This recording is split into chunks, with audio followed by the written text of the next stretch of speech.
you doing? Good afternoon, everybody. Welcome to the Rotary Club of Gainesville Tuesday meeting at the Cade Museum Garage. Please silence your phones and remember to bring your trash to the trash cans after the meeting. For today's song and pledge, we have none other than Mr. Pete Enwall. Brendan, if you can kill the piano, Brendan.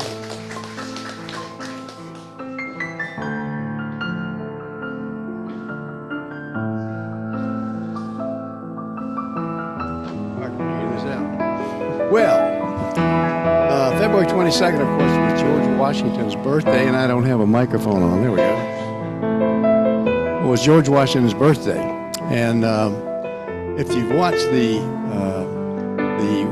American Revolution on PBS, you'll see that George Washington was really quite a wonderful guy. I mean, he was really a hero, and so I want to tell you the story. I mean, you'll probably already know the story about George Washington chopping down the cherry tree. And his father asked him, did you chop down the cherry tree? And he said, Father, I cannot tell a lie.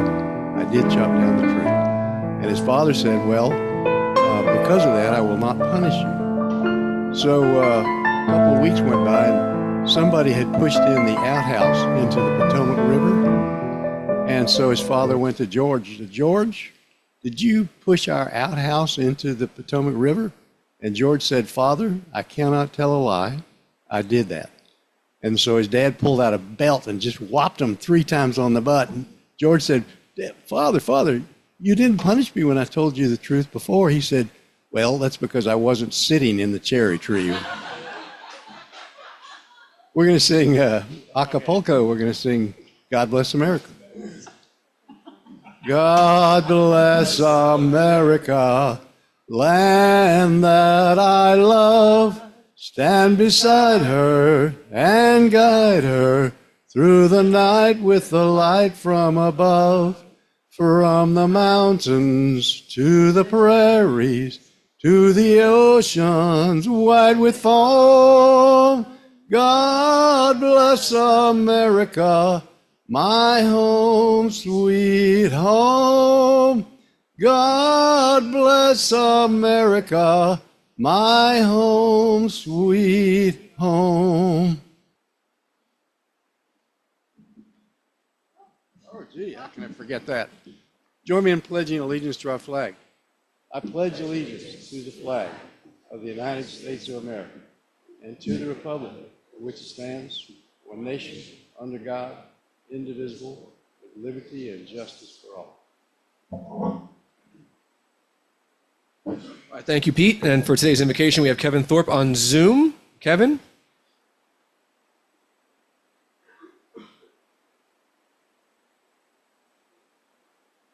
Kevin, are you there?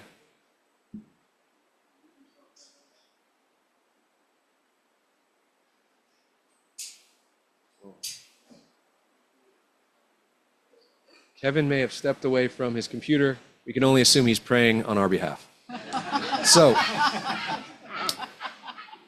at this point, I think we're going to introduce any guests or visiting Rotarians. Everybody can sit down unless you're a visiting Rotarian or a guest.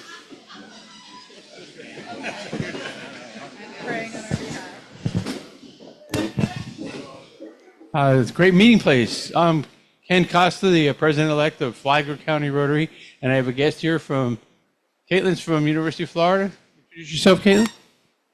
I'm Caitlin Robinson. I work for the Florida Master Naturalist program at the University of Florida, and I'm happy to be here. Anybody else? Okay. We have, as Guy makes his way to the podium to make the final announcement, or no, one more the penultimate announcement for the Wild Game Feast. Come on, Guy.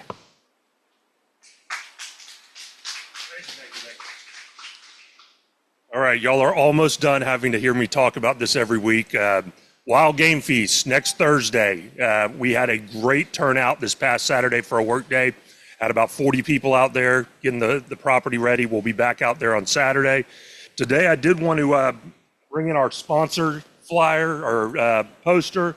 I want to give a big shout out to Matthew Brady and Rory Casso. They head up our sponsorship committee for this. As you can see, we've got a ton of people that have given of their treasure to sponsor this event.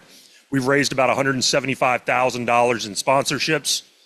That's really the engine that drives this event. So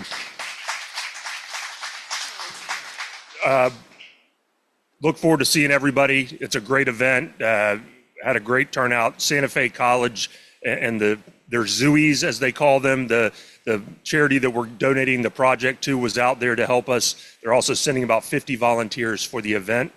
So we're going to have a great turnout, great food. Look forward to seeing everybody there. We're selling tickets. We're selling raffle tickets still.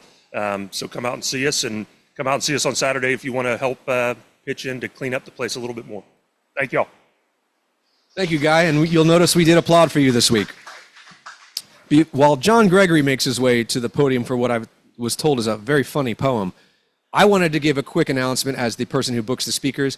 When you book the speakers, you work months and months out, and you don't always intend that two back-to-back will both be prison release program speakers. So that happened the last 2 weeks. So if you were feeling the redundancy of it, it wasn't on purpose. So my apologies. I think the next couple speakers are not going to be talking about prison release, especially not today. So Mr. Gregory, your funny poem. Wait, was it funny? If you groan about it.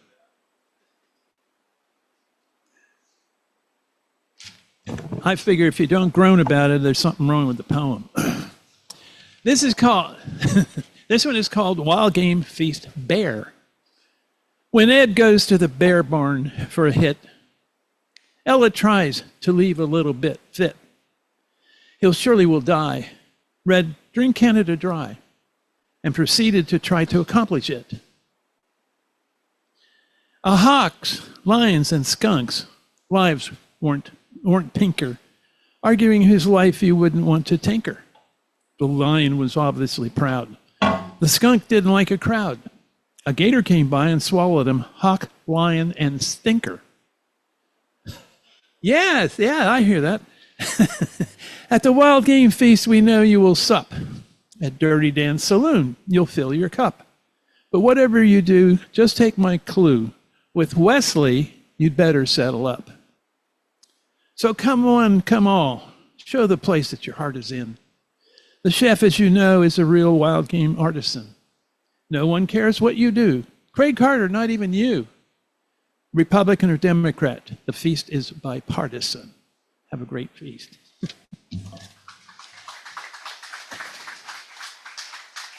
That last one was real nice. Thank you, John. We have a craft talk today. It's been a little while. We've got a couple coming up in the next coming weeks as well. Exciting stuff. We've got some new members. So Scott, if you would please come introduce today's craft talk.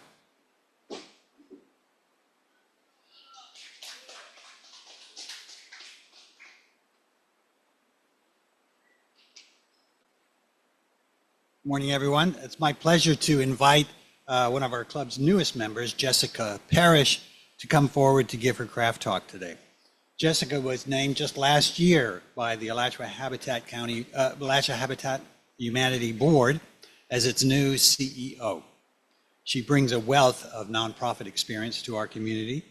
Most recently, she was both the COO and the CFO simultaneously of the Lord's Place, managing their $17 million annual budget for an organization that transforms lives by providing solutions that break the cycle of homelessness for the most vulnerable and neglected in Palm Beach County. On top of her abundance of skills and expertise, she is a proud Gator alum, so her current position is somewhat of a homecoming. Please welcome Jessica Parrish.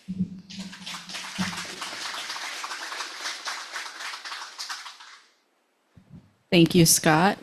So since he kind of went over the professional side, I figured I'd go the personal side. And, you know, that's always the hardest topic to talk about is yourself.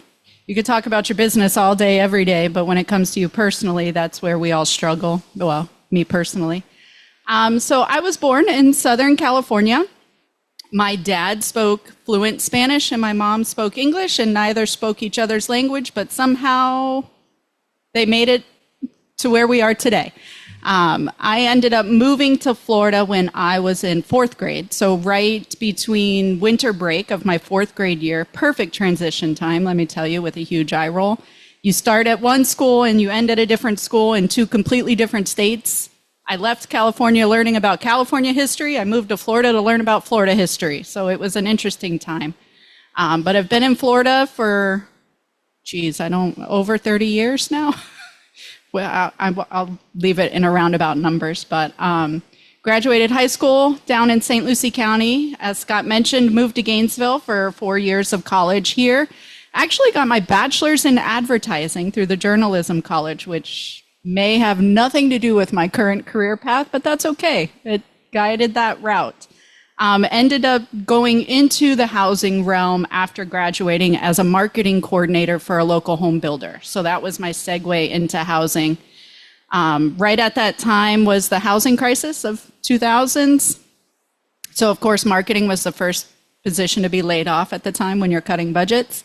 But I ended up going into government work for housing as well. So I transcended the home builder into government housing, doing rehab, down payment assistance programs, things like that. Thought it would be smart to get a master's at that point in time. So I have a master's in public administration from Nova Southeastern University. And for some reason at that same time, I thought it would be great to have 2 kids. So during an 18-month master program, I had 2 children during that time. It was, yeah. I think at the time my professors looked at me and said, "Are you sure you want to continue because you're a little pregnant?" I was like, "Nope, I'll finish it." Had my daughter in May, walked the stage in June, and had my master's, and I was done. So continued down that career path, most recently leaving the Lord's place as COO, CFO to come relocate up here to take on the CEO position at Alachua Habitat. Personally, I have 3 daughters now, so they are, oh Lordy, help me, about to be, let's go this way, because we have April, May, June birthdays. So they're about to be 18, 19, and 21. See? I don't look like I can have a 21-year-old, huh? So I'm excited. She's very excited for her 21st birthday, so we'll be spending the day at Epcot per her demand. And I'm sure some of you know what you can do at Epcot when you turn 21. That's the plan right now. And that's me. So any questions? I mean, no? Awesome. Under time, right?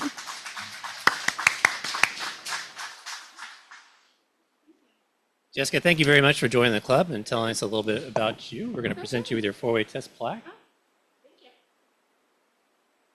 Perfect. Thank you. Well, good afternoon, everybody. I hope everybody's having a great start to the week. I am proud to report that as far as I know, no one had food poisoning from this past work day, but this weekend Jason's going to be cooking, so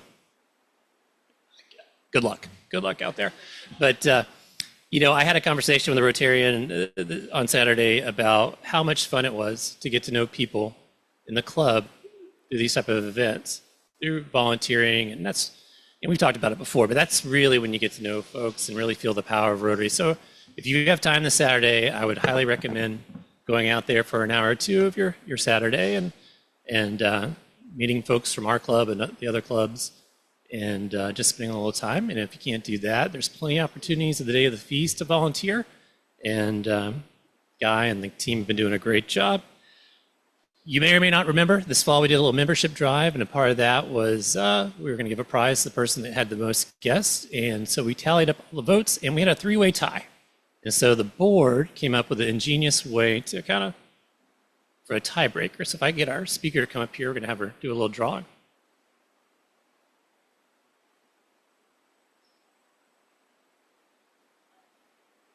So our potential winners were John Graham, Brian Kramer, and Ryan Kern. And so here in the jar is going to be the lucky winner.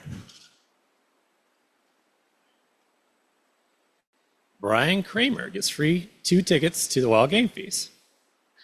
Yeah, so I'll get those to him. And now I'll introduce our speaker, Karen Harris, raised in Jacksonville, Florida. Graduated from Vassar College in New York with honors. She received her medical degree from the University of Florida. Under completion of her residency in 1989 from Johns Hopkins, she returned to Gainesville, where she has been practicing for 37 years. In 2018, she started OB/GYN residency at HCA Florida.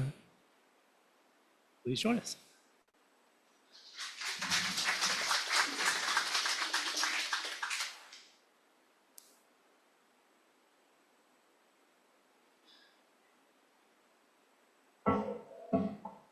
Hi, everybody. How are you?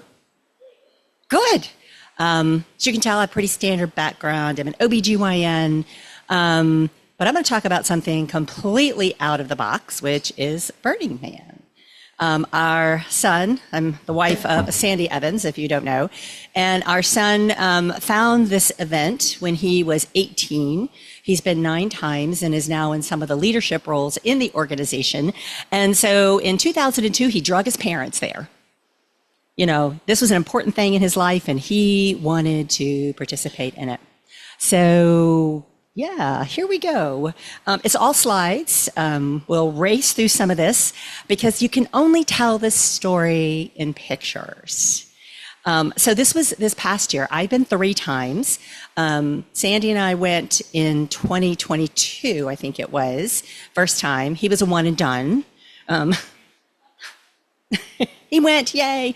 I kind of really loved it, so I went back and joined the medical team because it has an extensive medical capacity there on Playa. And then our daughter is a ranger, which is someone who settles disturbances in the city and brings resources. So one of the things to think about Burning Man is it is a festival.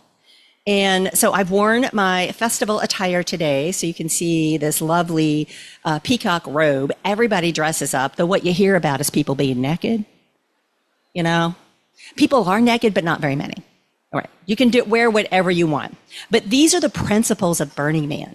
You cannot buy anything. This is a city of 80,000 people that appears on the desert for 1 week. It disappears and it's leave no trace.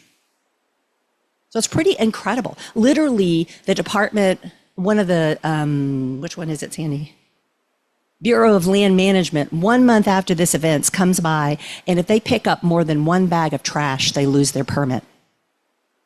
So it's totally leave no trace.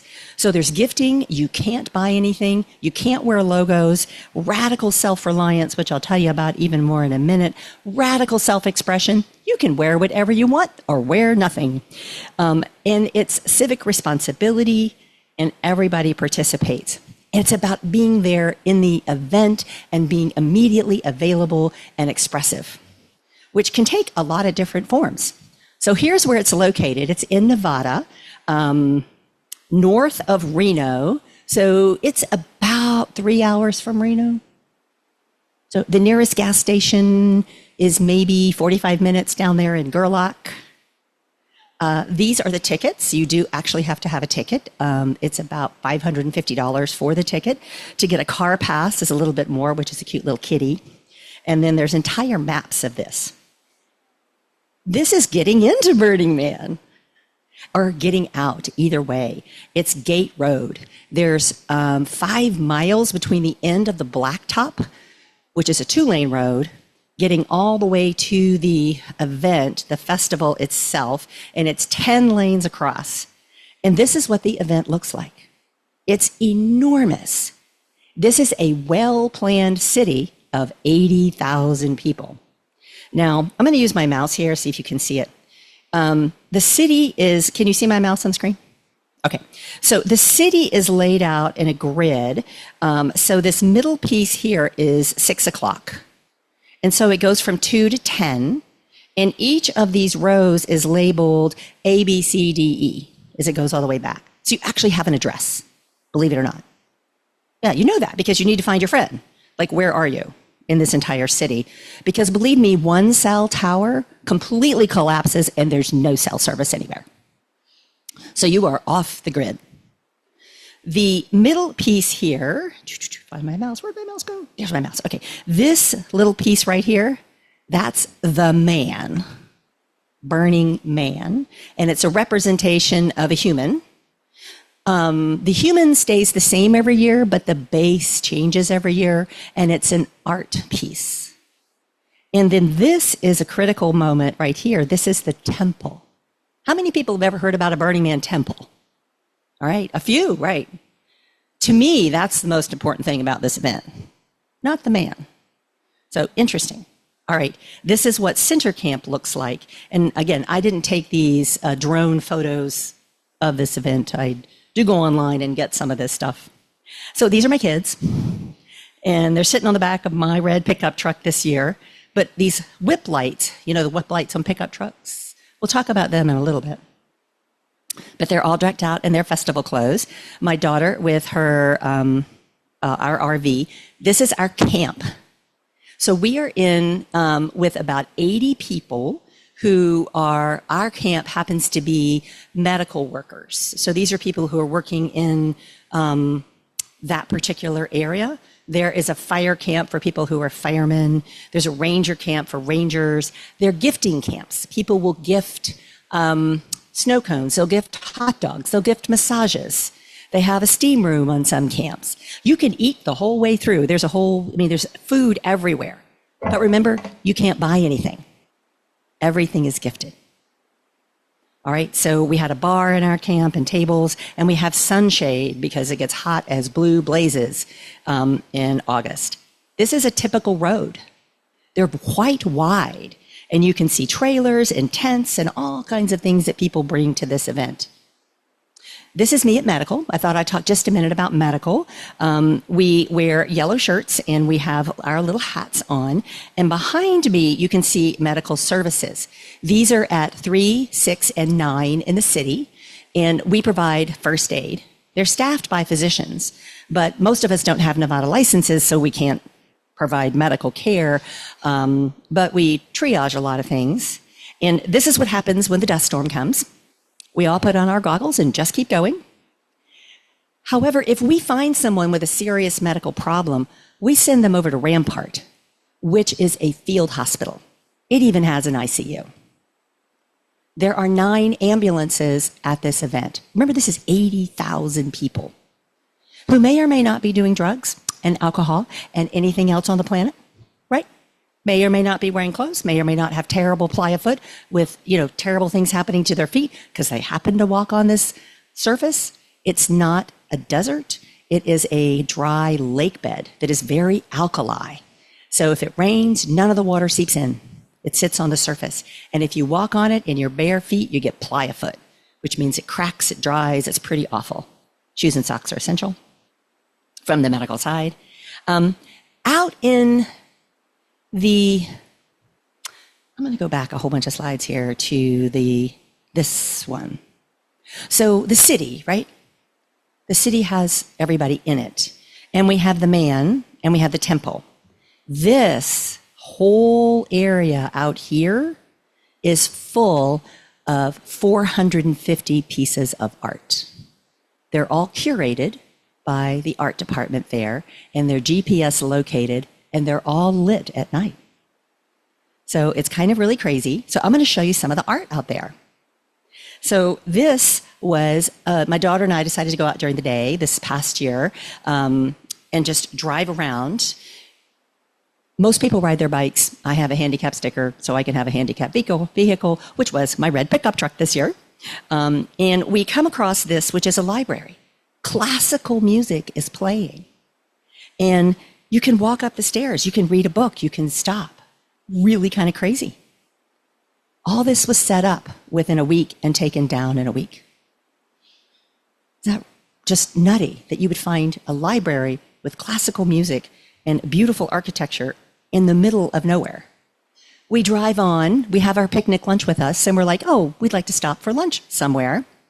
And we run across a French cafe a little bit further along. It is playing French music.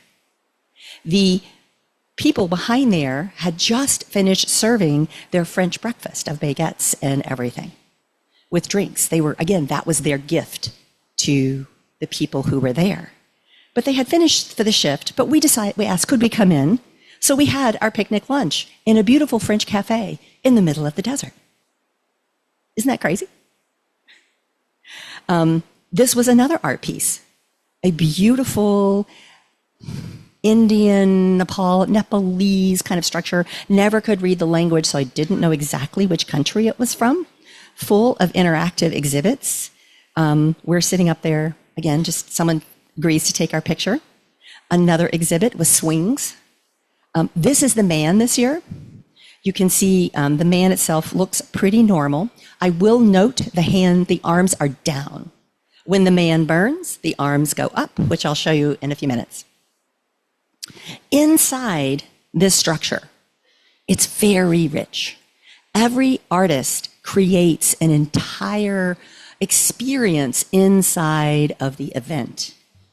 So this one was a woman standing in front of drawers, and there was a wheel you spun, and it picked which drawer. She went behind her, got the drawer, and handed you what was in it. And then talks and is expressive throughout this whole interactive event. This is, again, a beautiful talking about the world. Quotes and writing are all over the walls. You can spend hours in this art exhibit. This is someone playing chimes. You might be able to hear a little bit up here. But isn't that crazy? This exists. And what are these things? These are tanks that they've created. This is the man at night before it burns. So it's well lit. Everybody goes up into this this structure happened to be circular. Talking about gifting. Remember that pickup truck? I showed you those light poles that go up the side. Well, by darn it, one of them fell off. And we're like, oh my gosh, what do we do? So you know what? We look at the Burning Man grouping, and my son, who's standing there, figures out that there's a welder on site. The welder is welding a new bracket for our whip light. No charge. Spends about an hour and a half on this, welding steel to steel, cuts the steel, and he's been doing this about 30 years. He fixes bikes, he fixes everything. This is his gift. This was a little art piece just driving around the city. Isn't that fun? This is one of my favorites. How people can be so creative. This one drives around. There are two of them here, a fun house and the zoo animals. Here are some stationary pieces that you can walk up to. This one was supposed to be one of the flagship pieces of this event. The two sphinxes there. The sphinxes never got quite finished, but it was, again, a beautiful experience to go through. This is how bikes can be decorated. You always want lights on your bike because if you're at night, remember, it is completely black out there. You do not want to be a dark wad because someone will run into you. It's a bad idea. So people dress up, they put lights on themselves, lights on their hats, their bodies, their bikes, so that you're not a dark wad. I thought this was particularly clever. A multi-person bicycle with a school bus, and see it has a school bus stop behind it. Is that fun? Another piece of art. You can see how these ladies dressed are actually matching the art that they're standing in between. This is a box. He's like, what do you do with this? So we walk up, we walk inside, and lo and behold, people are chilling. Music is playing. This was a beautiful piece of art this year that is just coming up out of the ground. How creative people can be. And this is one of my favorites. Yeah. Now, I'm an OBGYN, so I will talk about everything. You can go in here and find condoms and birth control and everything else. And it's just kind of a fun place. Right, here's another great bicyclist. This is the temple. Now, every year the temple to me is incredibly special. The temple is a place of grief. People bring items to leave, and then the very last day of the festival, the temple burns. It's very solemn. There are actually temple guardians in here who watch over the crowd because occasionally someone is overcome and needs a little help and support. So this was incredibly beautiful inside. And you can see people are sitting around and milling about. These were taken at night, but you can begin to see how people put up memorials to people, to animals, to countries, everything on the planet. And you can walk around and see this, what people is important to them. Here's some more. This was another one from a different temple, but you begin to get the idea. People write on the walls of this. It is entirely packed, stuffed full by the end of 7 days. This is a beautiful piece of art that was incredibly done. Look at all this detail work, and it's all natural seeds. And it's just incredible. And you can walk inside of it, but this is what it looks like at night. Wow. Isn't that just beautiful? I mean, who could have thought of this? Just amazing. And around this piece of art are these pieces, and they change colors about every 5 minutes. This was pretty cute. This was one of the big pieces of art this last time. I did not get to go up into it, but you can walk up and sit in the hands. It was a pretty famous one from this year. This is a music car, an art car. This is Dueling Dragons. These cars stay in the city during the day. But when it gets dark, the cars go out into, remember that big desert area I was talking about? They go riding around in there, playing music with a DJ, and they will stop, and literally hundreds of bikes and people will be in front of them, and a dance party creates. Just happens spontaneously. There's Mayan Warrior, there's Dueling Dragons. These guys are all over the place. And when dawn comes, the cars all go back into the city. It takes an entire camp to support this. And another piece of support, okay, this car goes out every night. You can see there are places to shoot flames, and this thing takes gas. It's on an 18-wheeler. So there's a gas stop. The gas place happens to be called Hell. That's just its name. I did not make that up. And you can get a gas card, and these big vehicles go in there to load up on their diesel, their gas, their propane, whatever they need. Because things get very busy, at night, and people have to refuel during the day. This is actually a golf cart. This guy was driving around. This is another very creative piece of art that rolls around. There's Sandy and I, year one. And this is the structure, this beautiful, incredible, huge structure that we were in. This is a trampoline in there that people get up and jump in. So it's all very interactive. This is one of my favorite pieces. It's a 55-foot boat that goes out every year. Isn't that crazy? How did they do that? This is an incredibly beautiful temple structure. This was this year. And I'll turn my sound back on. This is a music art piece. And if you notice in the very middle, this is a huge structure. In the middle is a DJ. And there are people dancing in the middle of this. And see all the bikes all around it? And the light show goes to the music. So if you like music, lots of choices. Another beautiful structure at evening. This was incredible. It looked like jellyfish. Yes, thank you. Couldn't quite capture the word. Looked like jellyfish. You could just sit there and veg under this beautiful structure at night. This was interactive. It spins. This is a very fun one. It's an octopus, and the arms go up and down, does flames and lights. There's something for everyone. But this is what happens too. This is dust. Yeah, dust storms happen. So every time you leave your camp, you have your go bag. You have your goggles, your masks, water, food. You have like an emergency supply kit, your go bag. Because what if you get caught in this? You're stuck for a while till it passes. You can't move. Can't go anywhere. Can't see anything. And this is the dust storm that rolled over us when I was showing you with the goggles at medical. We had to keep working. We just wore our goggles and kept going. This is what it looks like when you come out of a dust storm. Yeah. And remember, there really aren't showers, unless you happen to have an RV. But most people don't. They live in tents. So you have to be pretty hardy to go out there.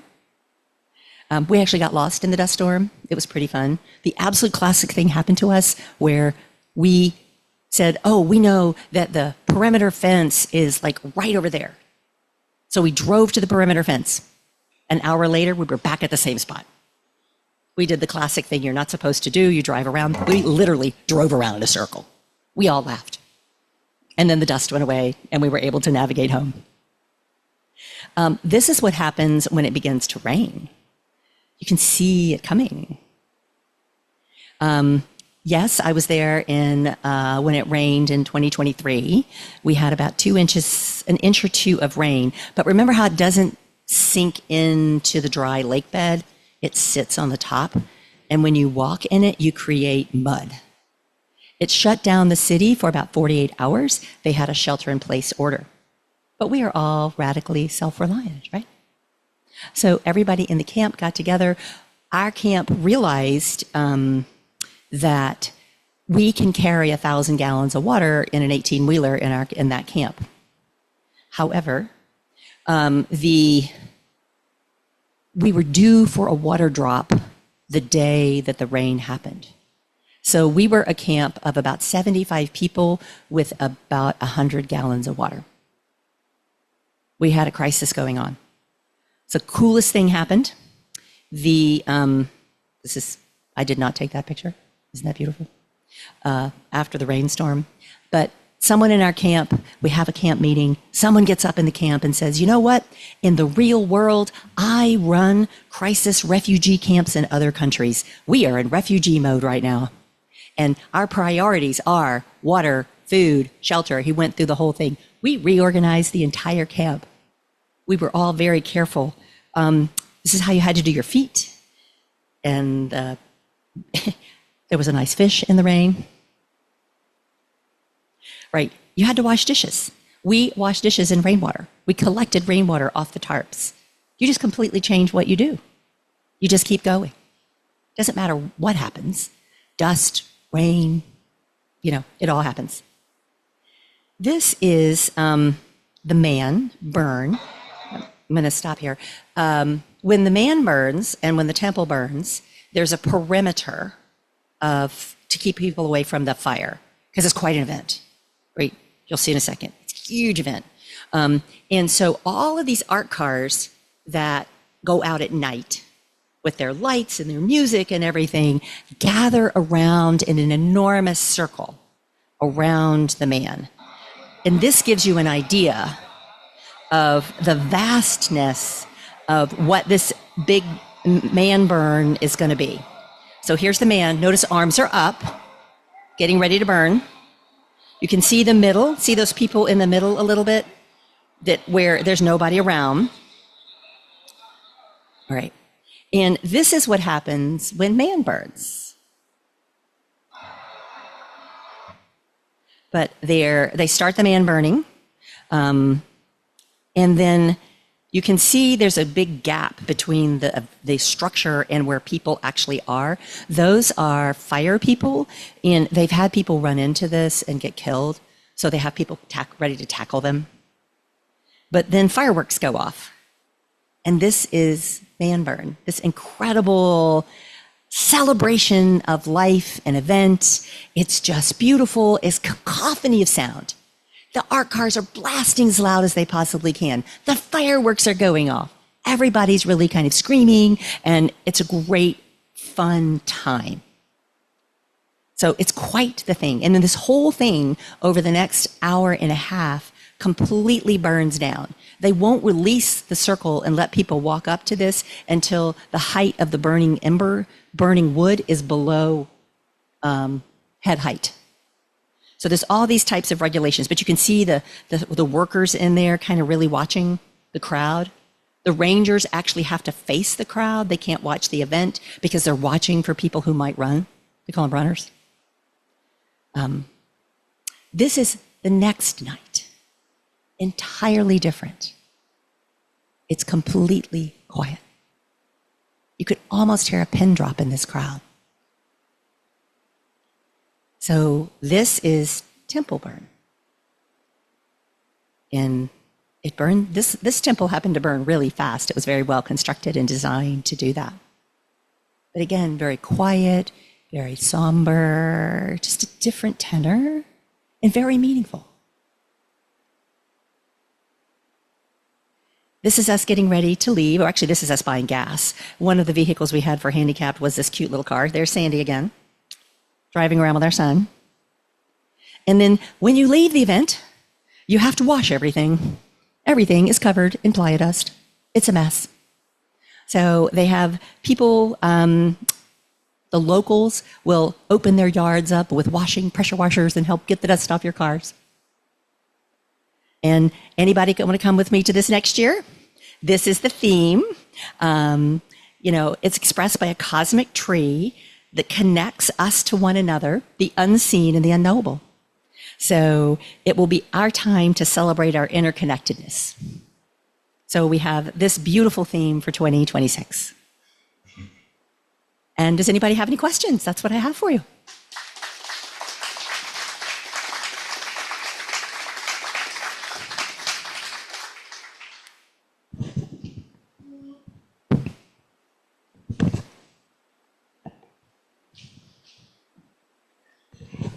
Karen, fascinating. How did this initially spark? How did it initially get going? Get going. Well, you have to ask my son about that because he wrote a paper in high school on it. I think it was some California event that started it. But it moved over to, it totally outgrew the beach where it was, is my understanding. And now it's in this big event, in this big space. It actually does move a couple of miles on the playa on this dry lake bed. It is the same lake every year. Thank you, Karen. I feel like I've been there. Why do they burn the man? It seems like kind of a negative thing to burn someone in effigy. So what's the meaning of that? Why did they do that? All I can tell you is it feels celebratory. It doesn't feel negative at all. It's quite joyous and happy. It's actually the temple that's super somber and all. So the feel of those two things are very different. So I think it is a celebration. I'm just really curious, when they burn the man and the temple, what do they do with all the light bulbs? Good question. This is called MOOP, matter out of place. We all have to go pick up our MOOP.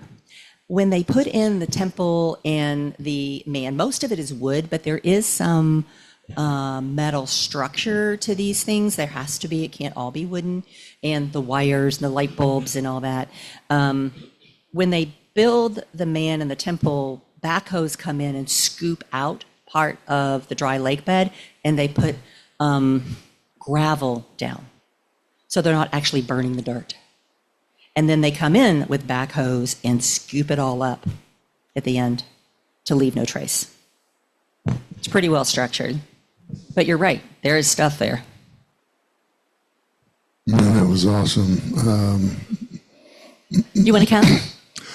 Well, I feel like I've been there. I don't know. My son Kenji is good friends with Ben Farkash, so you guys know Farkash.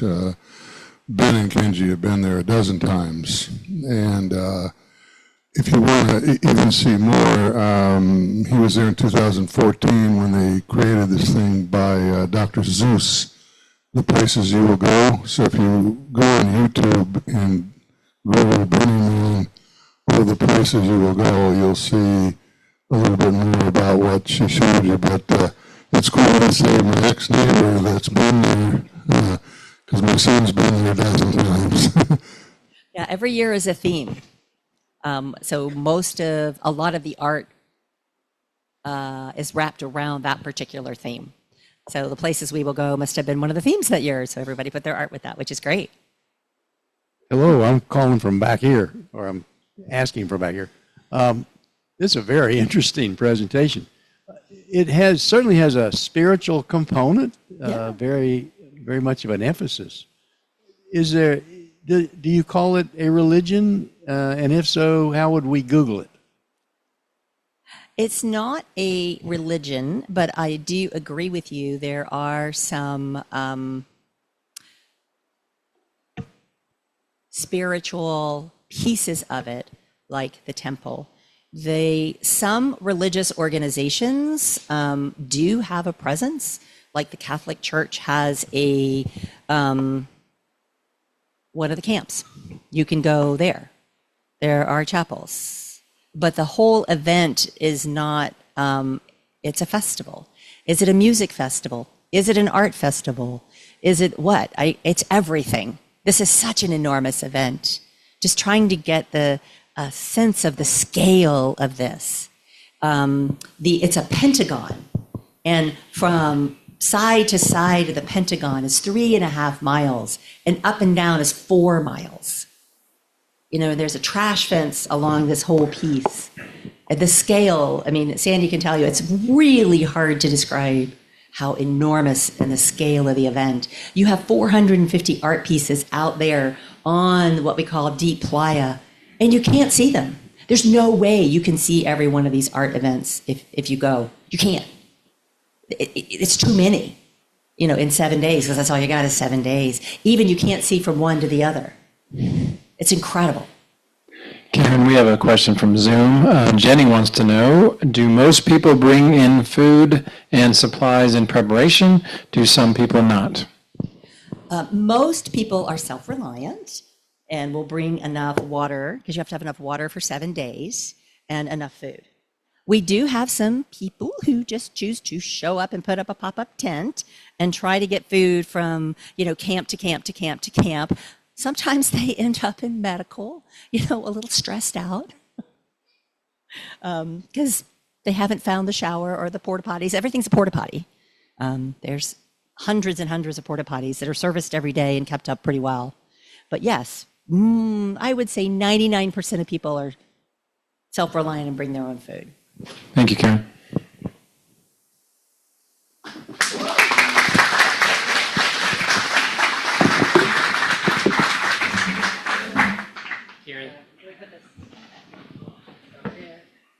Karen, thank you so much for speaking with us. That sounds like a heck of a party and a good time. I am looking forward to going myself. We were, in honor of your talking to us today, we're going to make a donation to the Rotary Foundation. Yeah. Thank you.